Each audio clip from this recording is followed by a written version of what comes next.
Michael Church, Crawl Space Ninja. Today we got a great Ask a Ninja from our YouTube channel. Apparently someone did some mold remediation and it didn't kill the mold, and the homeowner wants to know why. Stay tuned.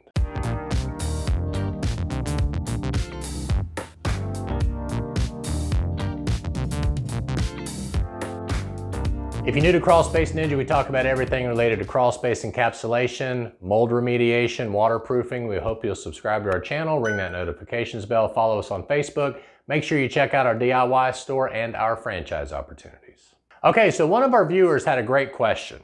I've sprayed disinfectant on my insulation to kill some mold I noticed the other day. Now I have mold growing on my rim joists and sill plate. Why didn't the disinfectant kill it all? So that's a great question. Most likely, whenever you apply a disinfectant, a lot of people don't talk about the mold protocols or the things that you should do before applying the disinfectant. So what I'm gonna do is list some things that you could do to make sure that the mold disinfectant works properly. And the first thing you wanna do is install a dehumidifier to lower that humidity. If you've got a lot of high humidity throughout the crawl space, make sure you get that humidity below 60%. We recommend probably closer to 50%.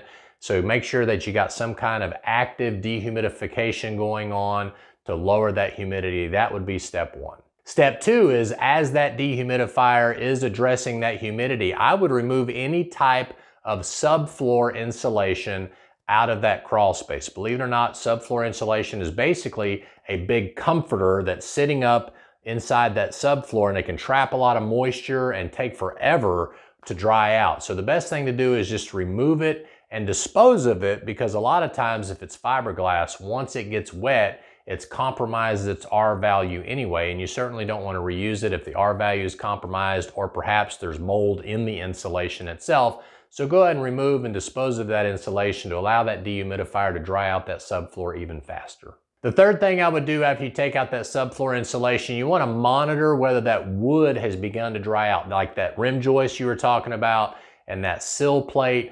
Take a wood moisture meter, and I'll put a link to one of those down below. Apply it on that sill plate or that rim joist or the joist throughout the crawl space. Make sure you got at least a moisture meter reading of 15% or less before you start to apply that mold disinfectant. Now, there is a risk of it getting too low, so typically you would set your dehumidifier on, say, 50%, and that will control humidity and not allow it to get too low, because if you start getting into 5, 7, 8, 9% humidity, it can damage the wood. Remember, wood has to have a certain moisture level, and different woods, depending on the type of wood, will have a different moisture level. So don't get some dehumidifier installed and put it on run constantly. Make sure you set it on a 50%, and that way it won't allow that wood to get too dry on you either.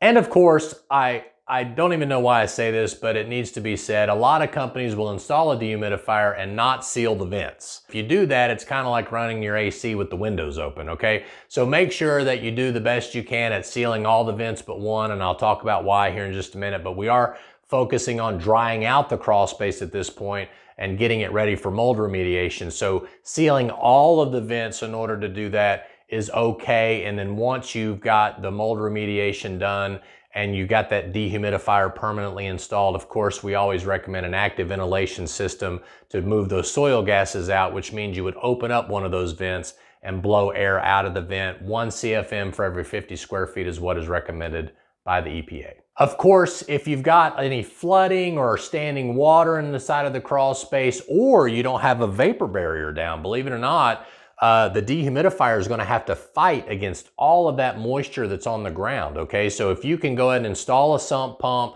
and maybe install that water management system, you don't have to put in your new plastic yet, but certainly don't take out that old plastic until the wood has reached its 15% or less, because if you take out that old plastic while you're installing that water management system, then that dehumidifier is trying to dry the ground and the wood. Not that it can't do it, but we have had instances where companies have taken out all of the plastic and then expected that dehumidifier to work, and it just has a really hard time. It could take months to dry out a crawl space if you don't leave even that loose lay vapor barrier on the ground as part of your drying process. Then there's different ways to handle the mold itself. It sounds like you applied a disinfectant, which is obviously okay. Most disinfectants, if you read the instructions, they want you to visibly or physically remove the mold. You can do that with HEPA vacuuming, or you can scrub it with brushes or towels. We, of course, always recommend you soda blast it whenever possible, so that way it